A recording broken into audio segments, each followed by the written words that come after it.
goddamn button.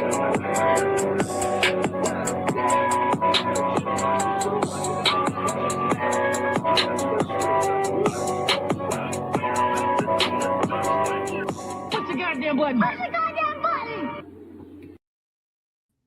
Family says they were celebrating a birthday and spending time together before a man they identify as a neighbor pulled up and opened fire with an AR-style rifle.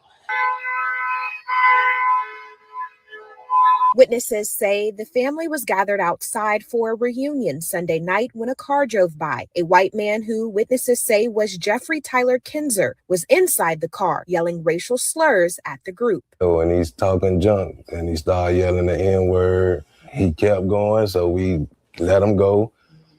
And we were just discussing what just happened, why he tripping. But Green says Kinzer came back, this time wearing armor and carrying a rifle.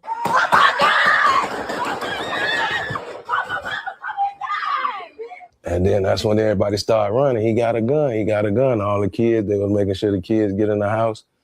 And people started taking positions because they seen he had a gun. And I was in the middle of the street. That's when he raised it and fired. Boom. And I grabbed my gun and started returning fire and moving with him. Green says he's a Marine veteran.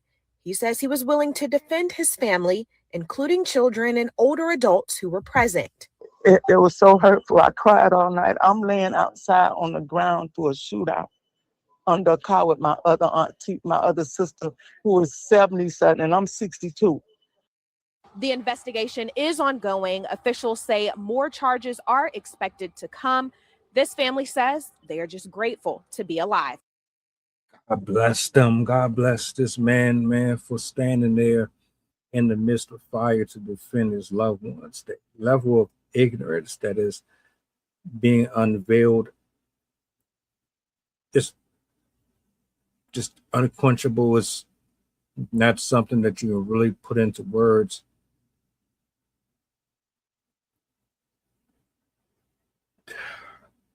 Look, I'm going to say this. I know that everybody that walks this earth is not racist.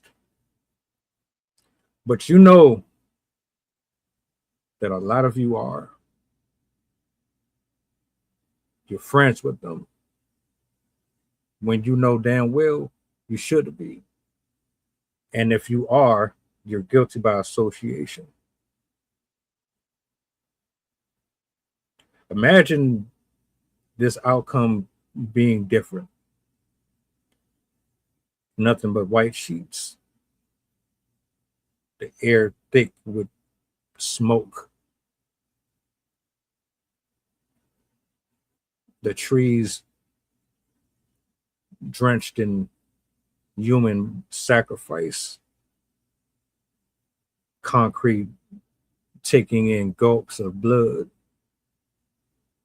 Freshly expunged from the lifeless bodies of innocent men, women, and kids who were only there to celebrate and have a good time with their family, to celebrate life,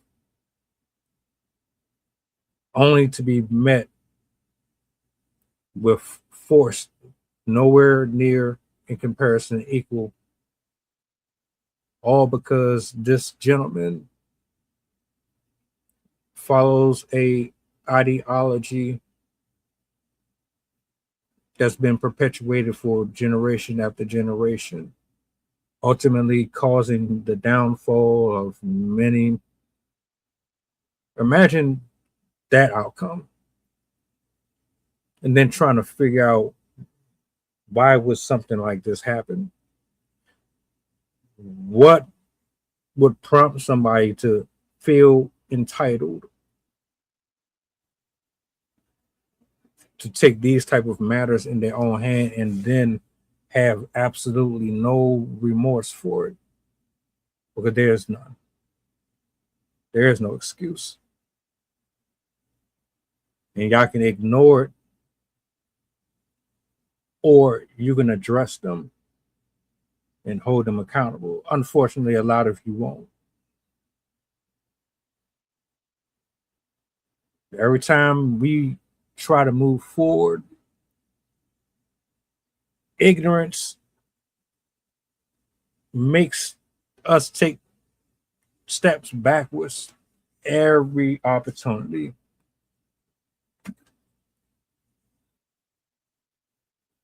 All of it for what? What's the attitude for? What's the anger for? What's the rage for? What's the issue, the envy and the jealousy about? Don't nobody on this planet own a damn thing on it or in it. We all belong to one or two. It depends on what side you serve.